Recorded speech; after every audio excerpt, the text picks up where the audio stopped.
अमावस्या और पूर्णिमा, दो बहनों की कहानी।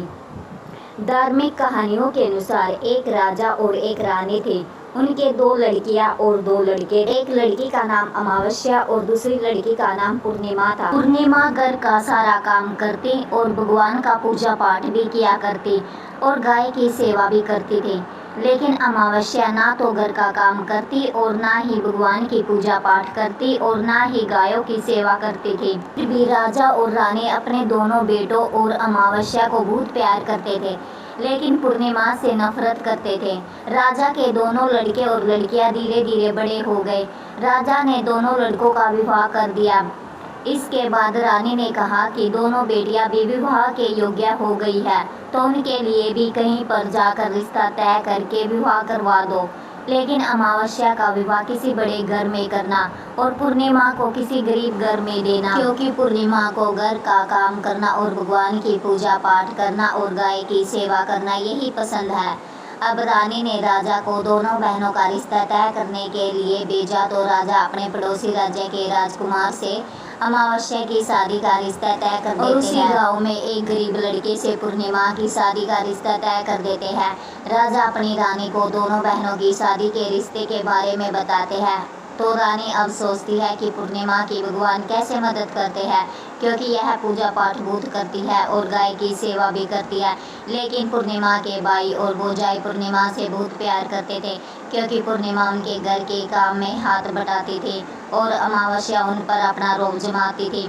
कुछ दिनों बाद ही उनका विवाह करवा देते हैं और जब राजा और रानी उन दोनों बेटियों को विदाई देते हैं, तब अमावस्या को विदाई के समय बहुत सारा धन दौलत देते हैं और पूर्णिमा को कुछ भी नहीं देते हैं। बाद में दोनों बहनें अपने अपने ससुराल चली गई। अब एक दिन अमावस्या ने अपने घर में शिव पूजा रखी, जिसमें उसने अपने पूरे गांव वालों को अपने घर बुलाया, लेकिन पूर्णिमा को नहीं। जब गांव की औरतें अमावस्या के यहाँ जा रही थी, तब पूर्णिमा अपने दरवाजे के बाहर बैठी हुई थी, तो उन औरतों ने पूर्णिमा से कहा कि तुम्हारी बहन के यहाँ शिव पूजा है, तुम नहीं चलोगी क्या? पूर्णिमा ने कहा, मुझे तो बुलाया ही नहीं, मैं कैसे चल सकती हूँ? औरतों ने कहा, बुलाया नहीं तो क्या हुआ, वहाँ तो भगवान की शिव पूजा है, तुम चलो हमारे साथ। पूर्णिमा उन औरतों की बात मानकर उनके साथ चल देती है। जब अमावस्या की नजर पूर्णिमा पर पड़ी, तो अमावस्या ने गुस्से में आकर पूर्णिमा से कहा कि तू यहाँ कैसे चली आई, तुम्हें तो मैंने बुलाया ही नहीं। खैर कोई बात नहीं, तुम आ ही गई हो तो चुपचाप बैठे रहना। इस तरह से अमावस्या ने पूर्णिमा की गरीबी का मजाक उड़ाया। अमावस्या की यह बातें सुनकर पूर्णिमा की आंखों से आंसुओं की धारा बहने लगी और भगवान शिव से हाथ जोड़कर पूर्णिमा मन ही मन में विनती करने लगी, भगवान, क्या पूजा पाठ करना, घर का काम करना और गायों की सेवा करना यह गलत है? आखिर मेरा कसूर क्या है? आप कब कृपया करेंगे मुझ पर? पूर्णिमा बार बार भगवान से यही कहती रही। इतने में शिव पूजा पूरी हो गई। अब अमावस्या भगवान का प्रसाद बांटने लगी, तो उसने सबको भगवान का प्रसाद दिया, लेकिन पूर्णिमा को नहीं दिया। पूर्णिमा बिना प्रसाद के घर लौटने लगी, तो रास्ते में उसने सोचा कि बच्चे प्रसाद मांगेंगे तो मैं उन्हें क्या कहूँगी। उसने सोचा कि मैं अपने मायके, अपने भाई और भौजाई के यहाँ जाऊँगी और वहाँ से बच्चों के लिए कुछ लेकर आऊँगी। ऐसा सोचते हुए वह अपने घर आ गई और पूर्णिमा मायके के लिए रवाना हो गई। चलते चलते एक चबूतरा आया, जिस पर तुलसी का पौधा लगा हुआ था और उस चबूतरे पर एक बूढ़ी औरत बैठी हुई थी। वह कोई और नहीं, साक्षात तुलसी माँ थी। उस बूढ़ी औरत ने पूर्णिमा से कहा, बेटी तुम कौन हो और कहाँ जा रही हो? तो पूर्णिमा ने अपना परिचय दिया। तो उस बूढ़ी औरत ने पूर्णिमा से कहा, यह तुलसी का पौधा सूख रहा है, इसमें थोड़ा पानी डाल दो और इस चबूतरे की साफ सफाई कर दो, जिससे मुझे थोड़ी ठंडक मिले। पूर्णिमा ने कहा, ठीक है माँ जी। उसने तुलसी में पानी डाला और चबूतरे की साफ सफाई की और उस बूढ़ी औरत को भी नहला दिया। और फिर उस बूढ़े बाबा ने पूर्णिमा से कहा, इस चबूतरे और इस मंदिर की साफ सफाई कर दो बेटी। पूर्णिमा ने कहा, ठीक है बाबा, और उसने चबूतरे और मंदिर की साफ सफाई की और पूजा पाठ की। तब उस बूढ़े बाबा ने कहा, और कुछ नहीं बेटी, अब तुम जाओ और वापस आते समय मुझसे मिलकर जाना। पूर्णिमा ने कहा ठीक है बाबा और वहाँ से चल दी और आगे चलते चलते काली माँ का मंदिर मिला। वहाँ भी एक बूढ़ी औरत चबूतरे पर बैठी हुई थी। उस बूढ़ी औरत ने पूर्णिमा से कहा तुम कौन हो बेटी और कहाँ जा रही हो। पूर्णिमा ने अपना परिचय दिया। तब उस बूढ़ी औरत ने पूर्णिमा से कहा बेटी यहाँ सब पूजा पाठ करने तो आते हैं लेकिन मंदिर की साफ सफाई कोई नहीं करता, इसलिए इस चबूतरे और मंदिर की साफ सफाई कर दो। पूर्णिमा ने कहा ठीक है माँ। वह साक्षात गंगा मैया थी। उस बूढ़ी औरत ने कहा तुम कौन हो बेटी और कहाँ जा रही हो। पूर्णिमा ने अपना परिचय दिया। इसके बाद उस औरत ने पूर्णिमा से कहा इस नदी में स्नान करने तो सब आते हैं लेकिन यहाँ साफ सफाई कोई नहीं करता, इसलिए तुम इस किनारे पर साफ सफाई कर दो। पूर्णिमा ने कहा ठीक है माँ जी। पूर्णिमा ने वहाँ पर साफ सफाई की और उस बूढ़ी औरत के पैर दबाए और कहा और क्या काम है माँ जी। उस बूढ़ी औरत ने कहा कुछ नहीं बेटी अब तुम जाओ और वापस आते समय मुझसे मिलकर जाना। इसके बाद पूर्णिमा नाव में चढ़ने लगी तो नाव फूलों से सजी हुई थी। वह नाव में बैठकर नदी के दूसरे किनारे पर उतर गई। इसके बाद वह अपने पियर के घर पहुंच गई। वहां पर पूर्णिमा के भाई भौजाइयों ने उसे देखा तो वह बहुत खुश हुए। उन्होंने पूर्णिमा की बहुत खातिरदारी की और बहुत खूब सारी बातें करते हैं और कहा कि बच्चों को भी साथ लेकर आते। इसके बाद सब खाना खाकर सो जाते हैं और सुबह जब पूर्णिमा ने अपने ससुराल जाने के लिए कहा तो भाभीयों ने उसे एक लाल साड़ी दी और एक थैले में बच्चों के लिए कपड़े और खाने पीने के कुछ सामान रख दिए और कहा कि तुम बहुत दिनों के बाद आती हो, जल्दी जल्दी आया करो। पूर्णिमा ने कहा ठीक है। इसके बाद पूर्णिमा की भाभीयों ने पूर्णिमा को हाथ में थैला दिया और कहा कि जाओ और वापस जल्दी आना। इसके बाद पूर्णिमा वहां से चल दी और उसी नदी के किनारे पहुंच गई। वहां पर उतरने के बाद पूर्णिमा को वही बूढ़ी माँ मिली जो साक्षात गंगा मैया थी। उसे बूढ़ी माँ ने कहा आ गई हो बेटी। तब पूर्णिमा ने कहा हाँ मैं आ। तो उसे बूढ़ी माँ ने पूर्णिमा को एक थैला दिया और कहा कि इसे तुम अपने घर ले जाकर ही खोलना। पूर्णिमा ने कहा ठीक है माँ जी। अब पूर्णिमा के पास 2 थैले हो गए। उन्हें लेकर वहाँ से चल दी। पूर्णिमा अब आगे चली तो वहाँ काली माँ का मंदिर आया। वहाँ भी काली माँ बूढ़ी माँ के रूम में बैठी हुई थी। उसने कहा आ गई बेटी। तब पूर्णिमा ने कहा माँ जी मैं आ गई। तो काली माँ ने भी एक थैला दिया और कहा कि इसे घर ले जाकर ही खोलना। पूर्णिमा ने कहा ठीक है माँ जी। और अब पूर्णिमा के पास 3 थैले हो गए। पूर्णिमा ने एक थैला सर पर लिया और एक हाथ में ले लिया और वहाँ से चल दी और आगे चली तो आगे वही भगवान शिव का मंदिर आया। वहाँ पर भगवान शिव बूढ़े बाबा के रूम में बैठे हुए थे। बेटी आ गई हो। पूर्णिमा ने कहा हाँ बाबा मैं आ गई। तो उस बूढ़े बाबा ने भी पूर्णिमा को एक थैला दिया और कहा कि इसे अपने घर ले जाकर ही खोलना।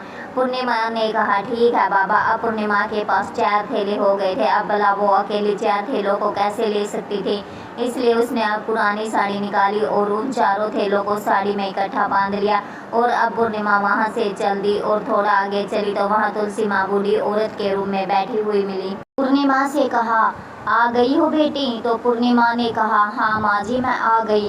तो तुलसी माँ ने भी पूर्णिमा को एक थैला दिया और कहा इसे घर ले जाकर ही खोलना। पूर्णिमा ने कहा ठीक है माँ जी। अब पूर्णिमा के पास 5 थैले हो गए। पूर्णिमा वहाँ से चल दी और सीधे अपने घर आ गई। पूर्णिमा ने थैलों को नीचे रखा और सबसे पहले अपने मायके का थैला खोलकर देखने लगी तो उसमें बच्चों के लिए अच्छे अच्छे कपड़े और बच्चों के खाने पीने की चीज़ें और कुछ गहने थे।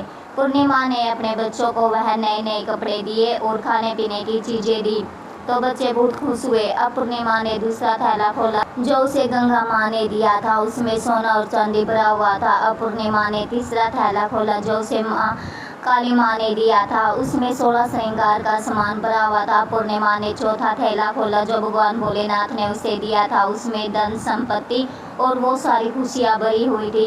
अब पूर्णिमा ने 5वां थैला खोला जो उसे तुलसी माँ ने दिया था। उसमें चावल दाल और 7 प्रकार का दान भरा हुआ था।